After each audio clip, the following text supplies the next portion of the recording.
ਦਮ ਦਿਨੇ ਕੋਲ ਦੇਸ਼ ਨਾ ਲਵਾਂਗੇ। ਸਾਡੇ ਭਿੱਖਣੀ ਦਮ ਦਿਨੇ ਨੇ ਅੱਜ ਹੀ ਇੱਥੇ 5 ਵਜੇ ਦੀ ट्रेन भी ਲੈਣੀ है और ਸਾਡਾ प्रोग्राम लेट है, उस करके ਅਸੀਂ फिर एक बारी ਭਿੱਖਣੀ ਦਮ ਦਿਨੇ ਕੋਲੋਂ भी माफ़ी ਮੰਗਦੇ ਹਾਂ ਤੇ ਬਾਕੀ ਸਾਥੀਆਂ ਕੋਲੋਂ भी ਜ਼ੋਰਦਾਰ ਤਾੜੀਆਂ ਦੇ ਨਾਲ स्वागत करो ਸਾਡੇ ਪ੍ਰਧਾਨ ਲਾਡੀ ਜੀ ਉਹਨਾਂ ਦਾ। ਤੇ मैं ਕਹਾਂਗੀ कि एक बार फिर ਜਿਹੜਾ नाटक ਇੱਥੇ प्ले किया गया है ਉਹਦੇ ਲਈ ਜ਼ੋਰਦਾਰ ਤਾੜੀਆਂ। बहुत बहुत धन्यवाद। सीधी आवाज आ रही। हेलो परम सत्कारयोग ਅੱਜ ਦੇ ਸਮਾਰੋਹ ਦੇ ਵਿੱਚ ਮੁੱਖ ਮਹਿਮਾਨ ਦੇ ਤੌਰ ਤੇ ਪਹੁੰਚੇ ਬੰਤੇ ਜੀ, ਡਾਕਟਰ ਅੰਬੇਡਕਰ ਮਿਸ਼ਨ ਟੀਮ ਦੇ ਚੇਅਰਮੈਨ ਮੇਜਰ ਸੋਮਨਾਥ ਜੀ, ਡਾਕਟਰ ਅੰਬੇਡਕਰ ਮਿਸ਼ਨ ਟੀਮ ਦੇ ਜਨਰਲ ਸਕੱਤਰ ਡਾਕਟਰ ਸੁਧੀਰ ਜੀ ਔਰ ਹੋਰ ਦਰਜਾ ਬਦਰਜਾ ਬੈਠੇ ਮੇਰੀਆਂ ਭੈਣਾਂ ਮੇਰੇ ਵੀਰ, ਜੈ ਭੀਮ ਜੈ ਭੀਮ ਜੈ ਭੀਮ ਜੈ ਭਾਰਤ। ਸਾਥੀਓ, ਹੁਣੇ ਤੁਸੀਂ ਇੱਕ ਬਹੁਤ ਵਧੀਆ ਨਾਟਕ ਦੇਖਿਆ ਸਮਰਾਟ ਅਸ਼ੋਕ ਦੀ ਜੀਵਨੀ ਦੇ ਉੱਪਰ, ਔਰ ਮੈਨੂੰ ਵੀ ਹੁਕਮ ਹੋਇਆ ਕਿ ਮੈਂ ਅੱਜ ਦੇ ਜੋ ਪ੍ਰੋਗਰਾਮ ਹੈ ਉਹਦੇ ਸੰਬੰਧ ਦੇ ਵਿੱਚ ਗੱਲ ਕਰਾਂ। ਤਾਂ ਸਾਥੀਓ, ਅੱਜ ਅਸੀਂ ਇੱਕ ਅਜਿਹੇ ਰਾਜੇ ਦੀ ਗੱਲ ਕਰਨ ਜਾ ਰਹੇ ਹਾਂ ਕਿ ਜਿਨਨੇ ਤਲਵਾਰ ਚੁੱਕੀ ਤਾਂ ਖੂਨ ਦੀ ਨਦੀ ਵਹਿ ਗਈ, ਔਰ ਜਦ ਧਾਮਾ ਅਡਾਪਟ ਕੀਤਾ ਤਾਂ ਪਿਆਰ ਦਾ ਸਾਗਰ ਜਿਹੜਾ ਸੀ ਉਹ ਮੁੜ ਗਿਆ। ਇੱਕ ਸ਼ਾਇਰ ਨੇ ਲਿਖਿਆ, ਕਿਉਂਕਿ ਅਸੀਂ ਲੋਕ ਬਹੁਤ ਸਾਰੇ ਹੋਰ ਲੋਕਾਂ ਦੇ ਗੁਣਗਾਨ ਕਰਦੇ ਹਾਂ ਪਰ ਆਪਣੇ ਪੁਰਖਿਆਂ ਦੇ ਦਾ ਸਾਨੂੰ ਗਿਆਨ ਹੀ ਨਹੀਂ ਹੈ।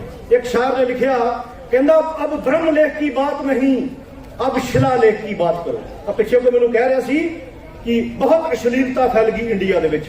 ਮੈਂ ਉਹਨੂੰ ਕਿਹਾ ਕਿ ਭਾਈ ਜਿਹੜਾ ਇਨਸਾਨ ਸ਼ੀਲਾ ਤੋਂ ਦੂਰ ਹੋ ਜਾਏਗਾ ਉਹ ਅਸ਼ਲੀਲ ਹੋ ਜਾਏਗਾ। ਇਸ ਕਰਕੇ ਤਥਾਗਤ ਗੌਤਮ ਬੁੱਧ ਦੇ ਸ਼ੀਲਾ ਦੀ ਬਹੁਤ ਜ਼ਰੂਰਤ ਹੈ। ਬ੍ਰਹਮ ਲੇਖ ਕੀ ਬਾਤ ਨਹੀਂ, ਇਹ ਮੱਥੇ ਦੀਆਂ ਲੀਕਾਂ ਦੀ ਗੱਲ ਨਹੀਂ ਕਰਨੀ ਹੁਣ। ब्रह्म लेख की बात नहीं, अब शिला लेख की बात करो, और परधानी की बात नहीं, अब राजधानी की बात करो। परधानी की बात नहीं, अब राजधानी की बात करो। विश्व विजय तो किया ही तूने, धम्म विजय ही तेरी है। विश्व विजय किया है तूने, धम्म विजय भी तेरी है। और अंधकार युक्त इस दुनिया में धम्म ज्ञान की जोत जगा दिया, सब तो लेकिन कहते थे तुमने करके दिखा दिया। ये तथागत तथागत ਦੇ ਵਿਚਾਰਾਂ ਦਾ ਪ੍ਰਭਾਵ ਹੈ ਕਿ ਸਮਰਾਟ ਅਸ਼ੋਕ ਨੂੰ ਜੋ ਅਨੁਭੂਤੀ ਹੋਈ ਤਾਂ ਸਮਰਾਟ ਅਸ਼ੋਕ ਨੇ ਸਭ ਤੋਂ ਪਹਿਲਾਂ ਜਿਹੜਾ ਸੀ ਉਸ ਧਾਰਾ ਦੇ ਕੰਮ ਦਾ ਪ੍ਰਚਾਰ ਸ਼ੁਰੂ ਕੀਤਾ। ਕਿਉਂਕਿ ਅਸੀਂ ਲੋਕ ਸਾਰੇ ਬਹੁਤ ਅਗਿਆਨੀ ਆ, ਸਾਨੂੰ ਆਪਣੇ ਆਪ ਦਾ ਅਹਿਸਾਸ ਨਹੀਂ ਆ ਕਿ ਅਸੀਂ ਕੀ ਕਰ ਸਕਦੇ ਆ। ਸਾਥੀਓ, ਤੁਸੀਂ ਉਹਨਾਂ ਪੁਰਖਿਆਂ ਦੀ ਔਲਾਦ ਹੋ ਜਿਹੜੇ ਪੁਰਖੇ ਜਦ ਤਲਵਾਰ ਚੁੱਕਦੇ ਨੇ ਤਾਂ ਇਸ ਦੇਸ਼ ਦੇ ਵਿੱਚ ਭੀਮਾ, ਕੋਰੇਗਾਂਵ ਔਰ ਕਲਿੰਗਾ ਵਰਗਾ ਯੁੱਧ ਹੋ ਜਾਂਦਾ, ਔਰ ਜਦ ਬਾਬਾ ਸਾਹਿਬ ਅੰਬੇਡਕਰ ਦੇ ਰੂਪ ਦੇ ਵਿੱਚ ਪੈਨ ਚੁੱਕਦੇ ਆ ਤਾਂ ਇਸ ਦੇਸ਼ ਦਾ ਸੰਵਿਧਾਨ ਬਣ ਜਾਂਦਾ। ਇਹ ਤੁਹਾਡੇ ਪੁਰਖਾਂ, ਔਰ ਇੱਥੇ ਹੀ ਬਸ ਨਹੀਂ, ਤੁਸੀਂ ਉਹਨਾਂ ਪੁਰਖਿਆਂ ਦੀ ਔਲਾਦ ਹੋ ਕਿ ਜਿੱਥੇ ਇੱਕ ਪੁਰਖਾ ਤੁਹਾਡਾ ਤਥਾਗਤ ਗੌਤਮ ਬੁੱਧ ਜਦ ਘਰ ਛੱਡ ਕੇ ਬਾਹਰ ਨਿਕਲਿਆ ਤਾਂ ਇਸ ਦੇਸ਼ ਦੀਆਂ ਗਲੀਆਂ ਹੀ ਨਹੀਂ, ਪੂਰੇ ਏਸ਼ੀਆ ਦੀਆਂ ਗਲੀਆਂ ਕੀ ਗਾਉਣ ਲੱਗ ਪਈਆਂ, ਬੁੱਧੰ ਸ਼ਰਣੰ ਗਛਾਮੀ, ਧੰਮੰ ਸ਼ਰਣੰ ਗਛਾਮੀ, ਸੰਗਮ ਸ਼ਰਣੰ ਗਛਾਮੀ। ਇਹ ਤੁਹਾਡੇ ਪੁਰਖਿਆਂ ਦਾ ਕ੍ਰਿਸ਼ਮਾ ਹੈ। ਔਰ ਉਸ ਤੋਂ ਵੀ ਜੇ ਅੱਗੇ ਮੌਜੂਦਾ ਸਮੇਂ ਦੀ ਮੈਂ ਗੱਲ ਕਰਾਂ ਤਾਂ ਤੁਸੀਂ ਸਾਰਿਆਂ ਨੇ ਉਸ ਮਹਾਪੁਰਸ਼ ਨੂੰ ਦੇਖਿਆ। ਇਸ ਸਾਇੰਸ ਦੇ ਯੁੱਗ ਦੇ ਵਿੱਚ ਮਾਨੇਵਰ ਸਾਹਿਬ ਸ਼੍ਰੀ ਕਾਂਸ਼ੀ ਰਾਮ ਜੀ ਨੇ ਜਦ ਸਾਇੰਸ ਦੇ ਆਜ਼ਾਦ ਕੀਤੇ ਜਹਾਜ਼ ਸੀ, ਉਹਦੀਆਂ ਕਾਰਾਂ ਸੀ, ਤਾਂ ਮਾਨੇਵਰ ਸਾਹਿਬ ਨੇ ਇੱਕ ਸਾਈਕਲ ਦਾ ਪ੍ਰਯੋਗ ਕੀਤਾ। ਔਰ ਸਾਥੀਓ, ਤੁਹਾਡੇ ਪੁਰਖੇ ਦਾ ਕ੍ਰਿਸ਼ਮਾ ਵੇਖੋ ਕਿ ਤਥਾਗਤ ਬੁੱਧ ਦੇ ਵਿਚਾਰ ਦੁਆਰਾ ਇਸ ਦੇਸ਼ ਦੇ ਵਿੱਚ ਬਹੁਜਨ ਹਿਤਾਏ ਬਹੁਜਨ ਸੁਖਾਏ ਦੀਆਂ ਆਵਾਜ਼ਾਂ ਦੇਸ਼ ਦੀਆਂ ਗਲੀਆਂ ਦੇ ਵਿੱਚੋਂ ਨਿਕਲ ਲੱਗੀ। ਪਰ ਕੱਲੀਆਂ ਆਵਾਜ਼ਾਂ ਨਹੀਂ ਨਿਕਲੀਆਂ, ਝੁੱਗੀਆਂ ਦੇ ਵਿੱਚੋਂ ਕ੍ਰਾਂਤੀ ਉੱਠੀ, ਔਰ ਉਸ ਕ੍ਰਾਂਤੀ ਨੇ ਦਿੱਲੀ ਦਾ ਤਖਤ ਹਿਲਾ ਕੇ ਰੱਖ ਦਿੱਤਾ। ਕਿਉਂ ਹਿਲਿਆ ਦਿੱਲੀ ਦਾ ਤਖਤ, ਇਹ ਸੋਚਣ ਦਾ ਵਿਸ਼ਾ ਹੈ। ਕਿਉਂਕਿ ਮਾਨੇਵਰ ਸਾਹਿਬ ਨੇ ਉਹ ਸਪਿਰਿਟ ਪੈਦਾ ਕਰ ਦਿੱਤੀ ਜਿਹਦੇ ਨਾਲ ਇੱਕ ਰਿਕਸ਼ਾ ਚਲਾਉਣ ਵਾਲਾ ਵੀ ਇਹ ਸੁਪਨਾ ਲੈਂਦਾ ਹੈ ਕਿ ਮੈਂ ਪਾਰਲੀਮੈਂਟ ਦੇ ਵਿੱਚ ਜਾ ਕੇ ਆਪਣੇ ਸਮਾਜ ਦੀ ਗੱਲ ਕਰਾਂਗਾ। ਇਹ ਮਾਨੇਵਰ ਸਾਹਿਬ ਦਾ ਕ੍ਰਿਸ਼ਮਾ। ਤਾਂ ਸਾਥੀਓ, ਇਹੋ ਜਿਹੀ ਗੱਲਾਂ ਕਰਨ ਦੇ ਲਈ, ਇਹ ਕ੍ਰਿਸ਼ਮੇ ਕਰਨ ਦੇ ਲਈ ਕੀ ਕਰਨਾ ਪੈਂਦਾ ਹੈ? ਕੁਰਬਾਨੀ ਕਰਨੀ ਪੈਂਦੀ ਹੈ। ਕਿਸ ਤਰ੍ਹਾਂ ਦੀ ਕੁਰਬਾਨੀ? ਕਿਉਂਕਿ ਅਸੀਂ ਸਾਰੇ ਰੋਜ਼ ਨਹਾਉਂਦੇ ਹਾਂ, ਔਰ ਸਾਥੀਓ, ਜਿਹੜਾ ਪਾਣੀ ਨਾਲ ਨਹਾਉਂਦਾ ਉਹ ਕੱਪੜੇ ਬਦਲਦਾ, ਔਰ ਜਿਹੜਾ ਪਸੀਨੇ ਨਾਲ ਨਹਾਉਂਦਾ ਉਹ ਇਤਿਹਾਸ ਬਦਲਦਾ। ਮਾਨੇਵਰ ਸਾਹਿਬ ਨੇ ਇਤਿਹਾਸ ਬਦਲ ਕੇ ਦੱਸਿਆ। ਅੱਜ ਮੈਂ ਮਾਨੇਵਰ ਸਾਹਿਬ ਦੀਆਂ ਦੋ ਗੱਲਾਂ ਵੱਲ ਤੁਹਾਡਾ ਧਿਆਨ ਦਿਵਾਉਣਾ ਚਾਹੁੰਦਾ। ਮਾਨੇਵਰ ਸਾਹਿਬ ਨੇ ਇੱਕ ਗੱਲ ਕਹੀ, ਇਹ ਸਾਹਿਬ ਜੇ ਸਾਇੰਟਿਸਟ ਸੀ ਤਾਂ ਉਹਨਾਂ ਦੀਆਂ ਵਿਚਾਰਾਂ ਨੂੰ ਵੀ ਸਾਇੰਸ ਦੇ ਤਰੀਕੇ ਨਾਲ ਸਮਝੋ ਕਿ ਇੱਕ ਪੁਰਖਾ ਇੱਕ ਗੱਲ ਨੂੰ ਦੋ ਵਾਰੀ ਕਿਉਂ ਕਹਿ ਰਿਹਾ। ਇੱਕ ਪਾਸੇ ਸਮਰਾਟ ਸਾਹਿਬ ਕਾਂਸ਼ੀ ਰਾਮ ਇਹ ਗੱਲ ਕਹਿੰਦੇ ਨੇ ਕਿ ਮੈਂ ਇਸ ਦੇਸ਼ ਦੇ ਵਿੱਚ ਸਮਰਾਟ ਅਸ਼ੋਕ ਦੇ ਸੁਪਨਿਆਂ ਦਾ ਰਾਜ ਚਾਹੁੰਦਾ, ਭਾਵ ਕਿ ਮੈਂ ਮੋਦੀ ਰਾਜ ਚਾਹੁੰਦਾ।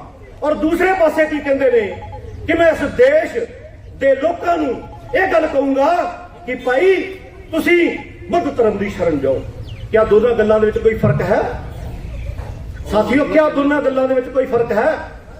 ਪਰ ਸਾਹਿਬ ਇਹ ਕਿਉਂ ਗੱਲ ਕਿਉਂ ਕਹਿ ਰਹੇ ਨੇ? ਕਿਉਂਕਿ ਜਦ ਸਮਰਾਟ ਅਸ਼ੋਕ ਦੇ ਸ਼ਿਲਾਲੇਖਾਂ ਦੀ ਇਸ ਦੇਸ਼ ਦੇ ਵਿੱਚ ਲਾਟ ਸੀ ਤਾਂ ਤੁਸੀਂ ਸਮਰਾਟ ਸੀ। ਜਦ ਲਾਟ ਖਤਮ ਤਾਂ ਸਮਰਾਟ ਵੀ ਖਤਮ, ਭਾਵ ਕਿ ਤੁਸੀਂ ਤਥਾਗਤ ਦੇ ਵਿਚਾਰ ਜਿਹੜੇ ਉਹ ਛੱਡ ਦਿੱਤੇ। ਕਿਉਂਕਿ ਤਥਾਗਤ ਦੇ ਵਿਚਾਰ ਸਮਰਾਟ ਅਸ਼ੋਕ ਔਰ ਤਥਾਗਤ ਨੂੰ ਸਮਝਣਾ ਬੜਾ ਜ਼ਰੂਰੀ ਹੈ। ਕਿਉਂਕਿ ਤਥਾਗਤ ਦਾ ਧੰਮ ਮਨੁੱਖ ਦੇ ਵਿਕਾਰਾਂ ਨੂੰ ਖਤਮ ਕਰਦਾ ਹੈ। ਸਭ ਕਿਉਂ ਗੱਲਾਂ ਸਮਰਾਟ ਅਸ਼ੋਕ ਦਾ ਵੀ ਨਾਂ ਲੈਂਦੇ ਨੇ?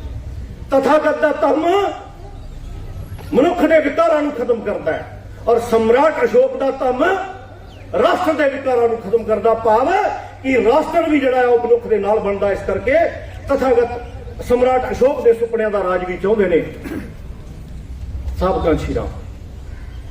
ਕਿਉਂ ਸਾਥੀਓ? ਕਿਉਂਕਿ ਇਸ ਦੇਸ਼ ਦੇ ਵਿੱਚ ਜਿਸ ਤਰ੍ਹਾਂ ਮੈਂ ਪਹਿਲਾਂ ਗੱਲ ਕੀਤੀ ਕਿ ਜਦ ਲਾਟ ਸੀ ਤਾਂ ਤੁਸੀਂ ਸਮਰਾਟ ਸੀ, ਪਰ ਇਹ ਲਾਟ ਤੁਹਾਡੇ ਤੱਕ ਪਹੁੰਚਣ ਨਹੀਂ ਦਿੱਤੀ ਗਈ। ਕਿਉਂ? ਕਿਉਂਕਿ ਇਸ ਦੇਸ਼ ਦੇ ਵਿੱਚ ਇੱਕ ਐਸੀ ਫਿਲਾਸਫੀ ਕੰਮ ਕਰਦੀ ਆ ਜਿਹਦੇ ਹੱਥ ਦੇ ਵਿੱਚ ਕਾਸਟੋਮੀਟਰ ਆ।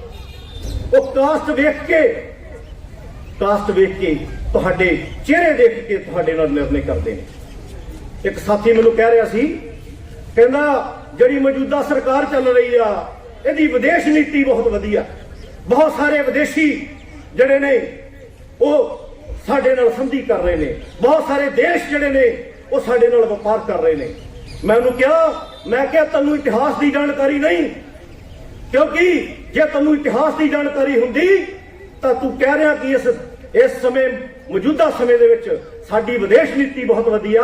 ਪਰ ਮੈਂ ਉਹਨੂੰ ਕਿਹਾ ਜਦ ਸਾਡੇ ਪੁਰਖਿਆਂ ਦਾ ਰਾਜ ਸੀ, ਜਦ ਸਾਡੇ ਸਮਰਾਟ ਚੰਦਰਗੁਪਤ ਮੌਰਿਆ ਦਾ ਰਾਜ ਸੀ ਤਾਂ ਸਾਡੀ ਰਿਸ਼ਤੇਦਾਰੀ ਸੀ ਬਾਹਰਲੇ ਦੇਸ਼ਾਂ ਦੇ ਵਿੱਚ।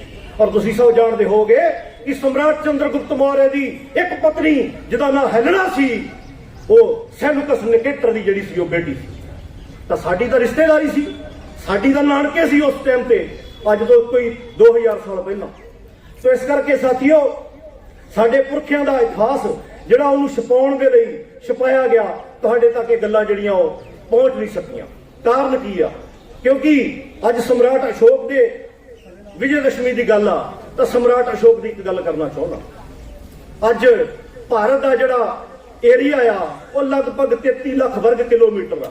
ਔਰ ਸਾਥੀਓ ਜਦ ਸਮਰਾਟ ਅਸ਼ੋਕ ਦਾ ਰਾਜ ਸੀ ਤਾਂ ਇਸ ਦੇਸ਼ ਦਾ ਏਰੀਆ ਜਿੱਥੇ ਤੁਹਾਡੇ ਪੁਰਖੇ ਦਾ ਰਾਜ ਸੀ 52 ਲੱਖ ਵਰਗ ਕਿਲੋਮੀਟਰ ਦੇ ਵਿੱਚ ਉਹਦਾ ਏਰੀਆ ਦੇ ਵਿੱਚ ਰਾਜ ਫੈਲਿਆ ਹੋਇਆ ਸੀ। ਔਰ ਦੁੱਖ ਦੀ ਗੱਲ ਕਿ ਪੂਰੇ ਵਿਸ਼ਵ ਦੀ 5% ਧਰਤੀ ਜਿੱਤ ਕੇ, ਪੂਰੇ ਏਸ਼ੀਆ ਦੀ 5% ਧਰਤੀ ਜਿੱਤ ਕੇ ਸਿਕੰਦਰ ਮਹਾਨ ਹੈ। ਔਰ ਪੂਰੇ ਏਸ਼ੀਆ ਦੇ ਵਿੱਚ ਧੰਮ ਦਾ ਪ੍ਰਚਾਰ ਕਰਕੇ ਤਥਾਗਤ ਗੌਤਮ ਮਹਾਨ ਨਹੀਂ ਹੈ। ਇਹ ਫਿਲਾਸਫੀ ਜਿਹੜੀ ਆ ਲੋਕਾਂ ਦੇ ਤੱਕ ਪਹੁੰਚਾਈ ਗਈ। ਪਰ ਸਾਥੀਓ ਜਿਹੜੇ ਅੱਜ ਵਿਸ਼ਵ ਗੁਰੂ ਦੀ ਗੱਲ ਕਰਦੇ ਨੇ ਕਿ ਅਸੀਂ ਵਿਸ਼ਵ ਗੁਰੂ ਆ, ਉਹ ਵਿਸ਼ਵ ਗੁਰੂ ਸਿਰਫ ਤੇ ਸਿਰਫ ਤਥਾਗਤ ਗੌਤਮ ਬੁੱਧ ਦੇ ਕਰਕੇ ਆ, ਕਿਉਂਕਿ ਤਥਾਗਤ ਗੌਤਮ ਬੁੱਧ ਦਾ ਵਿਚਾਰ ਪੂਰੇ ਏਸ਼ੀਆ ਦੇ ਵਿੱਚ ਜਿਹੜਾ ਉਹ ਫੈਲਿਆ। ਕਿਉਂਕਿ ਤਥਾਗਤ ਤੋਂ ਬਹੁਤ ਸਾਰੀਆਂ ਚੀਜ਼ਾਂ ਵਿਦੇਸ਼ੀਆਂ ਨੇ ਲਈਆਂ, ਪਰ ਸਾਡੇ ਤੱਕ ਜਦੋਂ ਮੁੜਦੀਆਂ ਆਈਆਂ ਤਾਂ ਇਹ ਕਹਿ ਕੇ ਪ੍ਰਚਾਰ ਕੀਤਾ ਗਿਆ ਕਿ ਇਹ ਵਿਚਾਰ ਜਿਹੜਾ ਵਿਦੇਸ਼ੀਆਂ ਦਾ ਵਿਚਾਰ। ਜਿੰਨੇ ਲੋਕ ਤੁਸੀਂ ਬੈਠੇ ਹੋ, ਮੈਂ ਤੁਹਾਡੇ ਤੋਂ ਇੱਕ ਗੱਲ ਪੁੱਛਣਾ ਚਾਹੁੰਦਾ, ਬਹੁਤ ਸਾਰੇ ਟੀਚਰ ਬੈਠੇ ਨੇ ਸਾਥੀਓ, ਕੋਈ ਦੱਸ ਸਕਦਾ ਕਿ ਜੂਨ ਜੁਲਾਈ ਦੇ ਵਿੱਚ ਜਿਹੜਾ ਉਹ ਸੈਸ਼ਨ ਜਿਹੜਾ ਉਹ ਕਿਉਂ ਸ਼ੁਰੂ ਹੁੰਦਾ? ਕਿਉਂ ਜੂਨ ਜੁਲਾਈ ਦੇ ਵਿੱਚ BA MA ਦੀਆਂ ਪੜ੍ਹਾਈਆਂ ਦਾ ਸੈਸ਼ਨ ਸ਼ੁਰੂ ਹੁੰਦਾ? ਕੋਈ ਦੱਸ ਸਕਦਾ? ਸਾਡੇ ਤੱਕ ਇਹ ਗੱਲ ਨਹੀਂ ਪਹੁੰਚੀ। ਔਰ ਅਸੀਂ ਕੀ ਕਹਿੰਦੇ, ਸਾਡੇ ਤੱਕ ਪ੍ਰਚਾਰ ਕੀ ਕੀਤਾ ਗਿਆ ਕਿ ਵਿਦੇਸ਼ ਤੋਂ ਇਹ ਨੀਤੀ ਲੈ ਕੇ ਆਏ ਆ। ਪਰ ਵਿਦੇਸ਼ ਕਿੱਥੋਂ ਲੈ ਕੇ ਗਿਆ? ਭਾਰਤ ਤੋਂ ਲੈ ਕੇ ਗਿਆ, ਕਿਉਂਕਿ ਜੁਲਾਈ ਦੇ ਮਹੀਨੇ ਦੇ ਵਿੱਚ ਤਥਾਗਤ ਗੌਤਮ ਬੁੱਧ ਨੇ ਪਹਿਲਾ ਧੰਮ ਉਪਦੇਸ਼ ਦਿੱਤਾ। ਔਰ ਜੁਲਾਈ ਦੇ ਮਹੀਨੇ ਦੇ ਵਿੱਚ ਵੀ ਭਿੱਖੂ ਜਿਹੜੇ ਨੇ ਉਹ ਵਰਸ਼ਾਵਾਸ ਕਰਦੇ ਨੇ। ਇਸ ਕਰਕੇ ਇਸ ਦੇਸ਼ ਦੇ ਵਿੱਚ ਸੈਸ਼ਨ ਜਿਹੜਾ ਐਜੂਕੇਸ਼ਨ ਦਾ ਸੈਸ਼ਨ ਆ ਉਹ ਵੀ ਜੁਲਾਈ ਮਹੀਨੇ ਤੋਂ ਜਿਹੜਾ ਸ਼ੁਰੂ ਹੋਈ। ਇਹ ਵੀ ਤੁਹਾਡੇ ਪੁਰਖੇ ਤੋਂ ਨਕਲ ਮਾਰੀ ਹੋਈ ਗੱਲ। ਔਰ ਜਿਸ ਟਾਈਮ ਤੇ 16ਵੀਂ ਸਦੀ ਦੇ ਵਿੱਚ ਇੱਕ ਬੇਕਨ ਨਾਂ ਦਾ ਆਦਮੀ ਪੈਦਾ ਹੁੰਦਾ ਔਰ ਉਹ ਕਹਿੰਦਾ ਕਿ ਬਿਨਾਂ ਕਾਰਨ ਦੇ ਕੁਝ ਨਹੀਂ ਵਾਪਰਦਾ, ਬਿਨਾਂ ਕਾਰਨ ਦੇ ਕੁਝ ਨਹੀਂ ਵਾਪਰਦਾ। ਤਾਂ 16ਵੀਂ ਸਦੀ ਦੇ ਵਿੱਚ ਵਿਦੇਸ਼ਾਂ ਦੇ ਵਿੱਚ ਨਿਊਟਨ ਔਰ ਗੈਲੀਲੀਓ ਪੈਦਾ ਹੁੰਦੇ ਆ। ਪਰ ਸਾਥੀਓ, ਉਹਨਾਂ ਦੇ ਤੋਂ 2500 ਸਾਲ ਪਹਿਲਾਂ ਤਥਾਗਤ ਗੌਤਮ ਬੁੱਧ ਨੇ ਇਹ ਸਿਧਾਂਤ ਸਿੱਧ ਕਰਕੇ ਦੱਸ ਦਿੱਤਾ ਸੀ ਕਿ ਭਾਈ ਬਿਨਾਂ ਕਾਰਨ ਦੇ ਕੁਝ ਵੀ ਜਿਹੜੀ ਉਹ ਘਟਨਾ ਵਾਪਰ ਨਹੀਂ ਸਕਦੀ। ਤਾਂ ਮੈਂ ਕਹਿਣਾ ਕੀ ਚਾਹ ਰਿਹਾ ਕਿ ਤੁਹਾਡੇ ਪੁਰਖਿਆਂ ਦਾ ਅਮੀਰ ਇਤਿਹਾਸ ਜਿਹੜਾ ਸੀ ਉਹ ਤੁਹਾਡੇ ਤੱਕ ਪੁੱਜਦਾ ਹੀ ਨਹੀਂ ਹੋਣ ਦਿੱਤਾ ਗਿਆ। ਇਤਿਹਾਸ ਜਿਹੜਾ ਉਹ ਤੁਹਾਡਾ ਖਤਮ ਕਰਕੇ ਰੱਖ ਦਿੱਤਾ ਗਿਆ। ਕਿਉਂਕਿ ਜੇ ਤੁਸੀਂ ਇਤਿਹਾਸ ਨੂੰ ਸਟੱਡੀ ਕਰੋ, ਡਾਕਟਰ ਰਜਿੰਦਰ ਪ੍ਰਸਾਦ ਸਿੰਘ ਉਹਨਾਂ ਦੀਆਂ ਬਹੁਤ ਸਾਰੀਆਂ ਕਿਤਾਬਾਂ ਬੁੱਧਿਜ਼ਮ ਦੇ ਉੱਪਰ ਆ ਚੁੱਕੀਆਂ ਔਰ ਉਹਨਾਂ ਨੇ ਚੀਜ਼ਾਂ ਸਾਬਤ ਕੀਤੀਆਂ। ਉਹ ਲਿਖਦੇ ਨੇ, ਕਹਿੰਦੇ 15ਵੀਂ ਸਦੀ ਦੇ ਵਿੱਚ ਉਹਨਾਂ ਦੀ ਰਿਸਰਚ ਕੀ ਕਹਿੰਦੀ ਆ।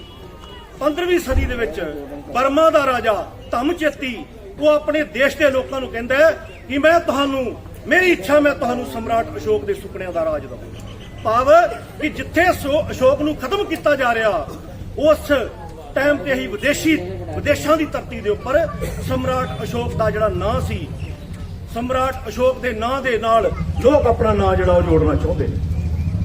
ਉਸ ਤੋਂ ਇਲਾਵਾ ਉਹਨਾਂ ਨੇ, ਪ੍ਰੋਫੈਸਰ ਸਾਹਿਬ ਨੇ ਇੱਕ ਹੋਰ ਗੱਲ ਲਿਖੀ।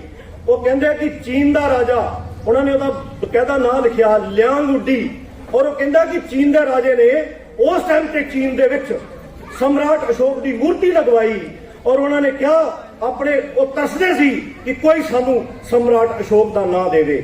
ਜਿਸ ਤਰ੍ਹਾਂ ਇੱਕ ਸਲੋਗਨ ਲੱਗੇ ਹੁੰਦੇ ਲੋਕਾਂ ਦੇ ਨਾਲ, ਇਸੇ ਤਰ੍ਹਾਂ ਉਹ ਤਰਸਦੇ ਸੀ ਕਿ ਸਾਡੇ ਨਾਲ ਵੀ ਸਮਰਾਟ ਅਸ਼ੋਕ ਦਾ ਜਿਹੜਾ ਨਾਂ ਉਹ ਲੱਗੇ। ਲੇਕਿਨ ਭਾਰਤ ਦੇ ਇਤਿਹਾਸ ਐਡੇ ਬੇਈਮਾਨ ਨੇ, ਐਡਾ ਵੱਡਾ ਰਾਜਾ ਔਰ ਸਾਡੇ ਵਾਲੇ ਸਮੁੰਦਰ ਗੁਪਤ ਨੂੰ ਕਹਿੰਦੇ ਨੇ ਭਾਰਤ ਦਾ ਨੇਪੋਲੀਅਨ।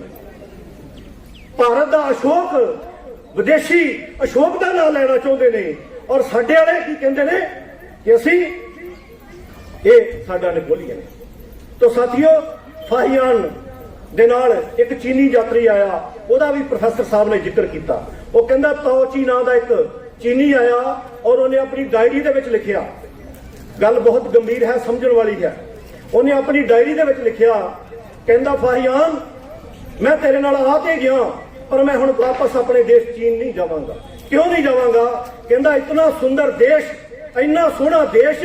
ਔਰ ਉਹ ਲਿਖਦਾ, ਕਹਿੰਦਾ ਜੇ ਕਿਤੇ ਪੁਨਰ ਜਨਮ ਹੁੰਦਾ ਤਾਂ ਮੇਰੀ ਇੱਛਾ ਕਿ ਮੈਂ ਮਰਨ ਤੋਂ ਬਾਅਦ ਵੀ ਭਾਰਤ ਦੀ ਧਰਤੀ ਦੇ ਉੱਪਰ ਜਨਮ ਲਵਾਂ।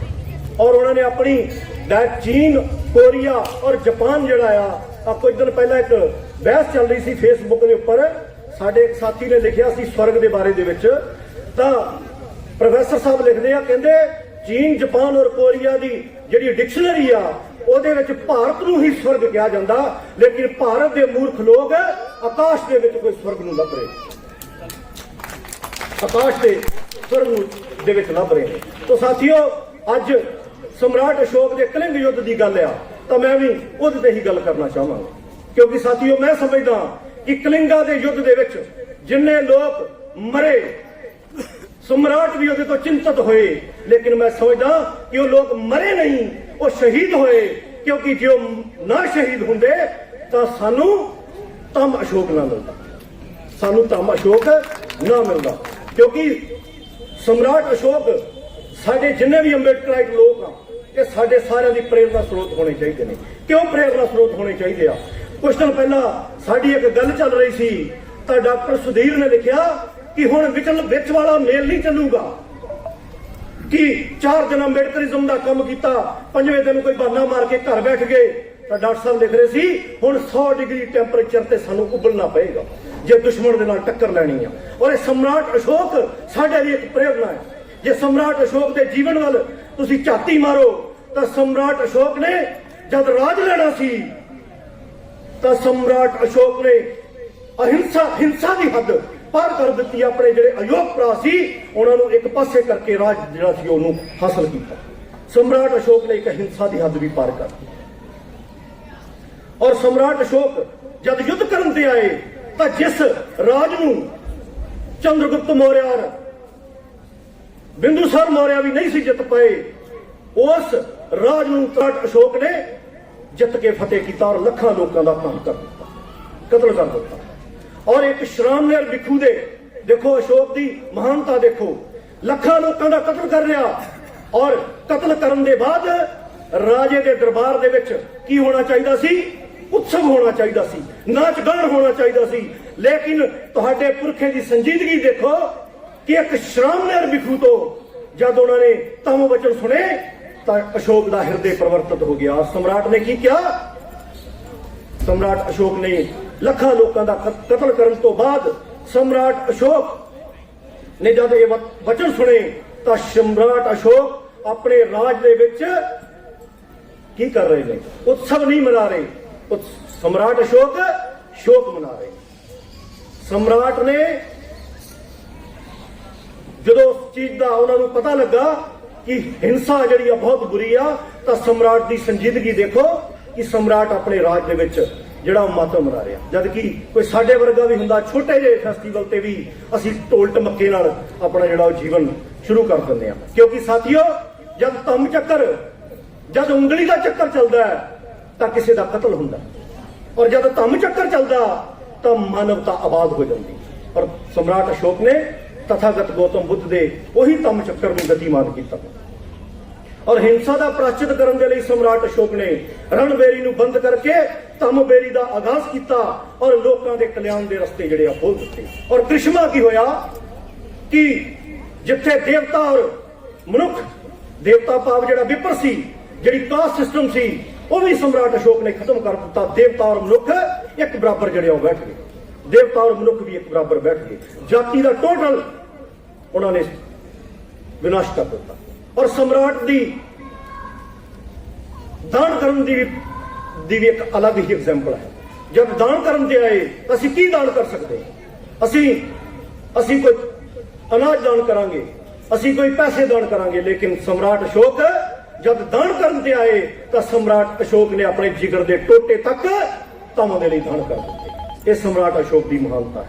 ਔਰ ਜਦ ਤਥਾਗਤ ਗੌਤਮ ਬੁੱਧ ਜੀ ਦੇ ਉਪਦੇਸ਼ਾਂ ਨੂੰ ਜਨ ਜਨ ਤੱਕ ਪਹੁੰਚਾਉਣ ਦੀ ਗੱਲ ਆਈ ਤਾਂ ਸਾਡੇ ਵਾਂਗ ਕਿਤਾਬਾਂ ਨਹੀਂ ਲਿਖੀਆਂ। ਸਮਰਾਟ ਅਸ਼ੋਕ ਦੂਰਅੰਦੇਸ਼ੀ ਸੀ। ਸਮਰਾਟ ਨੂੰ ਇਹ ਪਤਾ ਸੀ ਕਿ ਦੁਸ਼ਮਣ ਕਿਸੇ ਟਾਈਮ ਵੀ ਇਹਨਾਂ ਚੀਜ਼ਾਂ ਨੂੰ ਖਤਮ ਕਰ ਸਕਦਾ ਹੈ। ਸਮਰਾਟ ਅਸ਼ੋਕ ਨੇ ਪੱਥਰਾਂ ਦੇ ਉੱਪਰ ਲੋਹੇ ਦੀ ਕਲਮ ਦੇ ਨਾਲ ਤਥਾਗਤ ਦੇ ਉਪਦੇਸ਼ ਲਿਖਾਏ ਕਿ ਅਸੀਂ ਰਹੀਏ ਜਾਂ ਨਾ ਰਹੀਏ, ਲੇਕਿਨ ਇਹ ਧੰਮ ਵਿਜੇ ਦਾ ਆਗਾਜ਼, ਇਹ ਤਥਾਗਤ ਦੇ ਵਿਚਾਰ ਲੋਕਾਂ ਤੱਕ ਪਹੁੰਚਦੇ ਰਹਿਣੇ ਚਾਹੀਦੇ। ਇਹ ਸਮਰਾਟ ਅਸ਼ੋਕ ਦਾ ਕ੍ਰਿਸ਼ਮਾ ਹੈ। ਇਹ ਸਮਰਾਟ ਅਸ਼ੋਕ ਦਾ ਕ੍ਰਿਸ਼ਮਾ ਹੈ। ਤਾਂ ਸਾਥੀਓ, ਅੱਜ ਬਹੁਤ ਸਾਰੇ ਅਸੀਂ ਇਹ ਸੋਚ ਕੇ ਆ ਜਾਂਦੇ ਹਾਂ ਕਿ ਅੱਜ ਅਸੀਂ ਫੈਸਟੀਵਲ ਤੇ ਕਿਸੇ ਪ੍ਰੋਗਰਾਮ ਤੇ ਚੱਲੇ ਆ। ਕੋਈ ਕਿਸੇ ਨੇ ਸਾਨੂੰ ਆਇਆ ਸੀ, ਸਾਡੇ ਵੱਲ ਅੰਬੇਡਕਰ ਮਿਸ਼ਨ ਦੀ ਟੀਮ ਆਈ, ਅਸੀਂ ਚੱਲੇ ਆ, ਇਹਨਾਂ ਲੋਕਾਂ ਨੇ ਸਾਨੂੰ ਇਨਵਾਈਟ ਕੀਤਾ। ਪਰ ਮੈਂ ਸਾਥੀਓ ਤੁਹਾਨੂੰ ਕਹਿਣਾ ਚਾਹੁੰਦਾ ਕਿ ਬਾਬਾ ਸਾਹਿਬ ਅੰਬੇਡਕਰ ਦੇ ਨਜ਼ਰੀਏ ਤੋਂ ਧੰਮ ਨੂੰ ਸਮਝੋ। ਬਾਬਾ ਸਾਹਿਬ ਅੰਬੇਡਕਰ ਨੂੰ ਦੀ ਇੱਕ ਇੰਟਰਵਿਊ ਹੈ, ਮੇਰੀ ਗੱਲ ਤੇ ਯਕੀਨ ਨਾ ਕਰਿਓ, ਇੱਕ ਇੰਟਰਵਿਊ ਹੈ। ਅੱਜ ਜਿਸ ਦੌਰ ਦੇ ਵਿੱਚ ਲੰਘ ਰਹੇ ਹੋ, ਧੰਮ ਤੁਹਾਡੇ ਲਈ ਬਹੁਤ ਜ਼ਰੂਰੀ ਹੈ। ਬਾਬਾ ਸਾਹਿਬ ਅੰਬੇਡਕਰ ਦੀ BBC ਦੇ ਉੱਪਰ ਇੱਕ ਗੋਰਾ ਇੰਟਰਵਿਊ ਲੈ ਰਿਹਾ ਔਰ ਬਾਬਾ ਸਾਹਿਬ ਅੰਬੇਡਕਰ ਨੂੰ ਪੁੱਛਦਾ ਕਿ ਬਾਬਾ ਸਾਹਿਬ ਅੰਬੇਡਕਰ, ਕੀ ਭਾਰਤ ਦਾ ਸੰਵਿਧਾਨ ਸਦਾ ਜਿੰਦਾ ਰਹੇਗਾ? ਕੀ ਲੋਕਤੰਤਰ ਜਿੰਦਾ ਰਹੇਗਾ?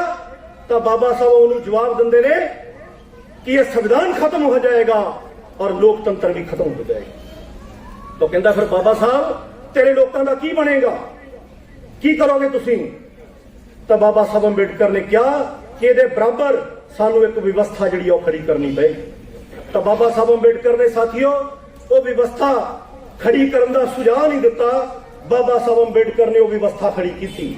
ਬਾਬਾ ਸਾਹਿਬ ਆਪਣੀਆਂ ਰਾਈਟਿੰਗ ਐਂਡ ਸਪੀਚਸ ਦੇ ਵਿੱਚ ਲਿਖਦੇ ਆ, ਕਹਿੰਦੇ ਜਿਹਨਾਂ ਲੋਕਾਂ ਨੂੰ ਧੰਮ ਦੇ ਵਿੱਚ ਆਉਣ ਤੋਂ ਡਰ ਲੱਗਦਾ ਹੈ, ਮੈਂ ਉਹਨਾਂ ਨੂੰ ਬੜੀ ਜ਼ਿੰਮੇਵਾਰੀ ਨਾਲ ਕਹਿਣਾ ਚਾਹੁੰਦਾ ਕਿ ਜਿਹਨਾਂ ਨੂੰ ਇਹ ਡਰ ਲੱਗਦਾ ਹੈ ਕਿ ਸਾਡੇ ਅਧਿਕਾਰ ਖਤਮ ਹੋ ਜਾਣਗੇ, ਅਸੀਂ ਖਤਮ ਹੋ ਜਾਵਾਂਗੇ, ਤਾਂ ਬਾਬਾ ਸਾਹਿਬ ਅੰਬੇਡਕਰ ਕਹਿੰਦੇ ਤੁਹਾਡੇ ਅਧਿਕਾਰ ਮੇਰੇ ਕੋਟ ਦੀ ਜੇਬ ਦੇ ਵਿੱਚ ਨੇ। ਬਾਬਾ ਸਾਹਿਬ ਅੰਬੇਡਕਰ ਨੇ ਇਹ ਸ਼ਬਦ ਕਹੇ। ਪਰ ਸਾਥੀਓ, ਕੀ ਅਸੀਂ ਬਾਬਾ ਸਾਹਿਬ ਅੰਬੇਡਕਰ ਦਾ ਕੋਟ ਖੋਲ ਕੇ ਦੇਖਿਆ? ਉਸ ਕੋਟ ਦੇ ਵਿੱਚ ਬਾਬਾ ਸਾਹਿਬ ਅੰਬੇਡਕਰ ਕਿਉਂ ਇੰਨੀ ਜ਼ਿੰਮੇਵਾਰੀ ਨਾਲ ਕਹਿ ਰਹੇ ਨੇ ਕਿ ਜੇ ਸੰਵਿਧਾਨ ਖਤਮ ਹੋ ਜਾਊਗਾ, ਲੋਕਤੰਤਰ ਖਤਮ ਹੋ ਜਾਏਗਾ, ਤਾਂ ਅੰਗਰੇਜ਼ ਨੂੰ ਕਹਿੰਦੇ ਨੇ ਕਿ ਮੇਰੇ ਸਮਾਜ ਦੇ ਲੋਕੋ, ਤਥਾਗਤ ਗੌਤਮ ਬੁੱਧ ਦਾ ਲੜ ਫੜ ਲਿਓ। ਜਿਹਦੇ ਸੰਵਿਧਾਨ ਖਤਮ ਹੋ ਗਿਆ, ਡੈਮੋਕ੍ਰੇਸੀ ਖਤਮ ਹੋ ਗਈ, ਤਾਂ ਜਿੱਥੇ ਤੁਹਾਡੇ ਨਾਲ ਤਸ਼ੱਦਦ ਹੋਏਗਾ, ਇਹ ਗੌਤਮ ਬੁੱਧ ਤੁਹਾਡੀ ਢਾਲ ਬਣ ਕੇ ਖੜੇ ਹੋ ਜਾਣਗੇ। ਕਿੰਨੇ ਲੋਕ ਨੇ ਸੰਜੀਦਾ ਇਸ ਗੱਲ ਦੇ ਲਈ? ਤਥਾ ਬਾਬਾ ਸਾਹਿਬ ਅੰਬੇਡਕਰ ਦੇ ਕਿੰਨੇ ਲੋਕ ਸੰਗੀਤ ਹਨ। ਔਰ ਸਾਥੀਓ, ਮੈਂ ਤੁਹਾਨੂੰ ਦੱਸਣਾ ਚਾਹੁੰਦਾ 1956 ਦੇ ਵਿੱਚ ਬਾਬਾ ਸਾਹਿਬ ਅੰਬੇਡਕਰ ਨੇ 1956 ਦੇ ਵਿੱਚ ਬੁੱਧ ਧੰਮ ਅਡਾਪਟ ਕੀਤਾ, ਪਰ ਉਹਦੇ ਤੋਂ ਪਹਿਲਾਂ 1950 ਦੇ ਵਿੱਚ ਇੱਕ ਭਾਰਤ ਸਰਕਾਰ ਨੂੰ ਇੱਕ ਮੈਸੇਜ ਆਇਆ ਕਿ ਦੁਨੀਆ ਦੇ 27 ਦੇਸ਼ ਜਿਹੜੇ ਬੁੱਧ ਨੂੰ ਮੰਨਦੇ ਨੇ ਉਹ ਦੇਸ਼ ਇਕੱਠੇ ਹੋ ਰਹੇ ਆ, ਔਰ ਉਹਨਾਂ ਨੂੰ ਕਿਹਾ ਗਿਆ ਕਿ ਤੁਸੀਂ ਵੀ ਭਾਰਤ ਵੱਲੋਂ ਕੋਈ ਨੁਮਾਇੰਦਾ ਭੇਜੋ। ਤਾਂ ਸਾਥੀਓ, ਜਦ ਬਾਬਾ ਸਾਹਿਬ ਅੰਬੇਡਕਰ ਭਾਰਤ ਦੀ ਸਰਕਾਰ ਨੇ ਕਿਹਾ ਕਿ ਸਾਡੇ ਕੋਲ ਇੱਕ ਅੰਬੇਡਕਰ ਨਾਂ ਦਾ ਆਦਮੀ ਜਿਹੜਾ ਧੰਮ ਦੀ ਬਹੁਤ ਜਾਣਕਾਰੀ ਰੱਖਦਾ ਹੈ, ਉਹਨੂੰ ਭੇਜ ਦਿੱਤਾ ਜਾਵੇ। ਜਦ ਬਾਬਾ ਸਾਹਿਬ ਅੰਬੇਡਕਰ ਸਾਥੀਓ ਗਏ ਤਾਂ ਬਾਬਾ ਸਾਹਿਬ ਅੰਬੇਡਕਰ ਨੇ ਜਾ ਕੇ ਦੇਖਿਆ ਕਿ ਪੂਰੀ ਦੁਨੀਆ ਦੇ 27 ਦੇਸ਼, ਔਰ ਉਹਨਾਂ ਨੇ ਇੱਕ ਆਰਗੇਨਾਈਜੇਸ਼ਨ ਬਣਾਈ ਜਿਹਦਾ ਨਾਮ ਹੈ world fellowship of Buddhism, world fellowship of Buddhist. तो वो ऑर्गेनाइजेशन बनाई। तो बाबा साहब अंबेडकर जद उतों हो के आए तो ਉਹਦੇ ਵਿੱਚ ਮਤੇ ਕੀ ਰੱਖੇ ਗਏ ਕਿ ਜਿਹੜੇ ਦੇਸ਼ ਤਥਾਗਤ ਗੌਤਮ ਬੁੱਧ ਨੂੰ ਮੰਨਦੇ ਨੇ, ਇਹ ਆਰਗੇਨਾਈਜੇਸ਼ਨ ਜਿਹੜੇ ਦੇਸ਼ ਜਾਪਾਨ, ਕੋਰੀਆ, ਹੋਰ ਜਿਹੜੇ ਵੱਡੇ ਵੱਡੇ ਦੇਸ਼ ਜਿਹੜੇ ਇਕਨੋਮਿਕਲੀ ਬਹੁਤ ਅੱਗੇ ਨੇ, ਉਹ ਦੇਸ਼ ਕੀ ਕਰਨਗੇ, ਉਹਨਾਂ ਦੇਸ਼ਾਂ ਦੇ ਵਿੱਚ ਜਿੱਥੇ ਬੁੱਧਿਜ਼ਮ ਦੀ ਲਹਿਰ ਮਜ਼ਬੂਤ ਨਹੀਂ ਆ, ਉੱਥੇ ਅਸੀਂ ਸਕੂਲ ਬਣਾ ਕੇ ਦੇਵਾਂਗੇ ਬੱਚਿਆਂ ਦੇ ਲਈ, ਅਸੀਂ ਹਸਪੀਟਲ ਬਣਾ ਕੇ ਦੇਵਾਂਗੇ। ਤਾਂ 1950 ਦੇ